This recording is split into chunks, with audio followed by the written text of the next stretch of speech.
It is the key to bringing the entire Mueller investigation down. Liberals might have to be some of the dumbest people on the face of the planet. They are boneheaded and full of spite, and to top it all off they have an authoritarian streak, but this recent example of liberal stupidity takes the cake. This one will crush Mueller. Right after ending DACA, one of the attorneys that's working with Mueller threatened to prosecute the president. It's New York Attorney General Eric Schneiderman, who has previously sued Trump and currently works with Mueller. Here he is on the Seth Meyers show. Here's the ticket, though. This is a huge conflict of interest. This guy needs to be fired from the Mueller investigation ASAP. Schneiderman just promised a new lawsuit today alongside Andrew Cuomo to protect New York State's dreamers. Here is their joint statement. If President Trump moves forward with this cruel action, New York State will sue to protect the dreamers and the state's sovereign interest in the fair and equal application of the law, Cuomo said. Ending this policy represents an assault on the values that built this state and this nation. If this frivolous lawsuit goes forward, doesn't it mean that Schneiderman needs to be cut from Mueller's team? He can't be suing the president and investigating him. Share this absolutely everywhere, patriots. There hasn't been a peep of it on the media. Let's get this guy fired from the team so that he cannot take down our president.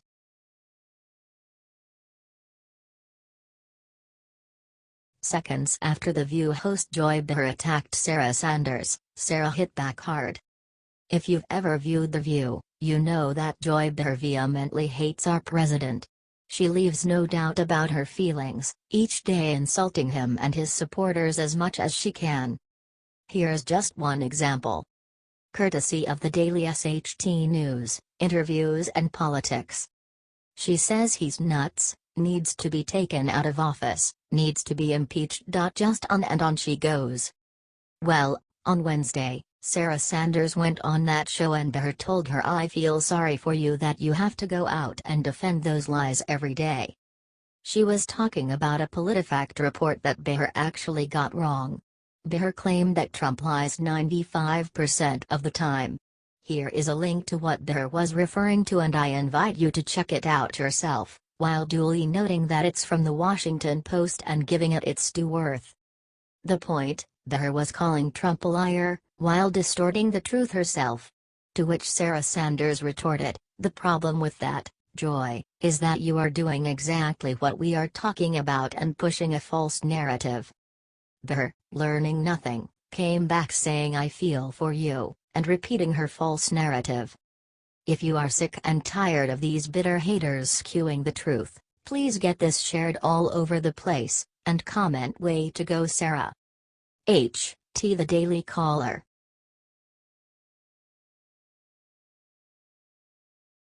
Ivanka just did what nobody expected inside the Oval Office, leaving Congress stupefied. President Trump had a very important meeting with some members of Congress in the Oval Office on Wednesday. We all know, Trump is very close with his family, especially his children. And most especially, his daughter, Ivanka. So it should not have come as a surprise to anyone, when she entered the Oval Office on Wednesday, during the meeting between her father and those congressional leaders. They were meeting to discuss a plan to increase the debt ceiling, prevent a government shutdown, and pass a spending package offering aid to victims of Tropical Storm Harvey. This is very important stuff, for sure. Ivanka came in near the end of the meeting and, reportedly, some members of Congress became quite annoyed. This is, according to some reporters who learned the information from an aide who allegedly had knowledge of the meeting. Sounds like a reputable source of information, right? Hearsay upon hearsay, they call that in the legal world. And all anonymous to boot. Here's what one person tweeted about the incident. If these congressional leaders were, in fact, actually annoyed, they can just get over it. Ivanka, in addition to being Trump's daughter, is on his staff and a very intelligent, capable, articulate woman. It's clear Trump values her and her opinions greatly. If he wants her in his office, then she belongs there. If you agree, Please comment "We love you Ivanka" and share so much she sees it. H.T. The Hill.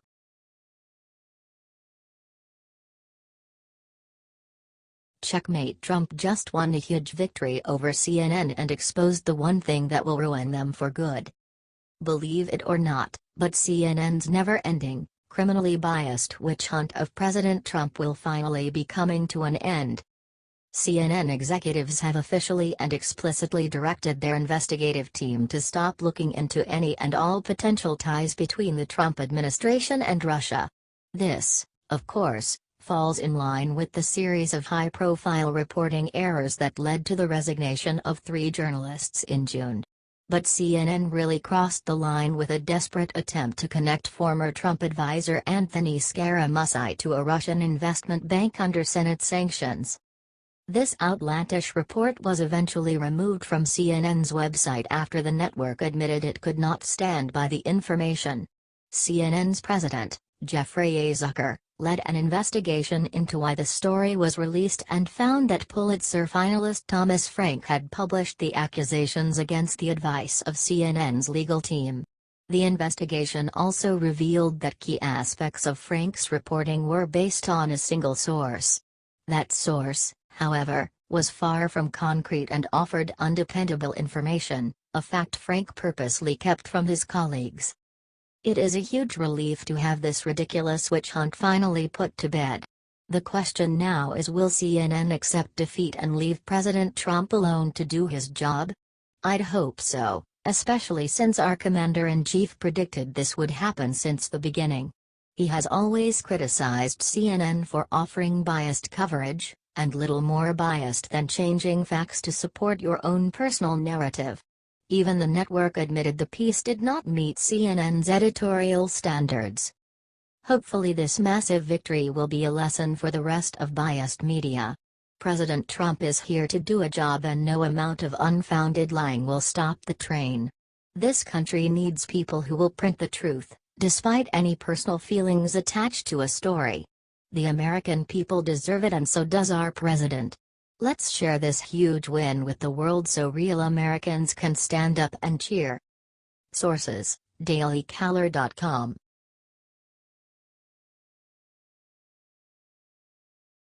Right before going to bed, Trump made one final DACA decision that will petrify Congress. If there is one thing that every American can agree on, it's that President Trump sure knows how to make an exit. Just last night, right before he went to bed, he put out one final message that changed everything that happened with DACA today. Some people are gonna try to say this is Trump flipping on an issue, but that could not be further from the truth. He has always supported the people in DACA, just not the program. President Trump wants it done right by Congress. However, he will do what is necessary if Congress fails to actually accomplish anything on this major issue like they love to do. The real issue with DACA is that it's just a watered-down version of the DREAM Act. The DREAM Act is the constitutional version that Congress needs to pass that will grant them far better rights than DACA ever could. So, just like the president promised, he is acting with heart towards the Dreamers. Early yesterday he even released a statement saying, "As I've said before, we will resolve the DACA issue with heart and compassion, but through the lawful democratic process." Trump has made it very clear that he wants to see them succeed, but as Americans and not second-class citizens. Now it is up to Congress to make that happen.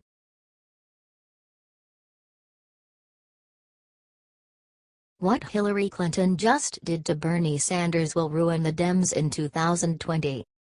Just when the Democrats think they are on the right path, Hillary Clinton marches back in and does what she always does: screw it all up. Now, for God knows what reason, she has chosen to go after Bernie Sanders almost a full year after the Democrat primaries. But honestly, y'all, that's not even the best part.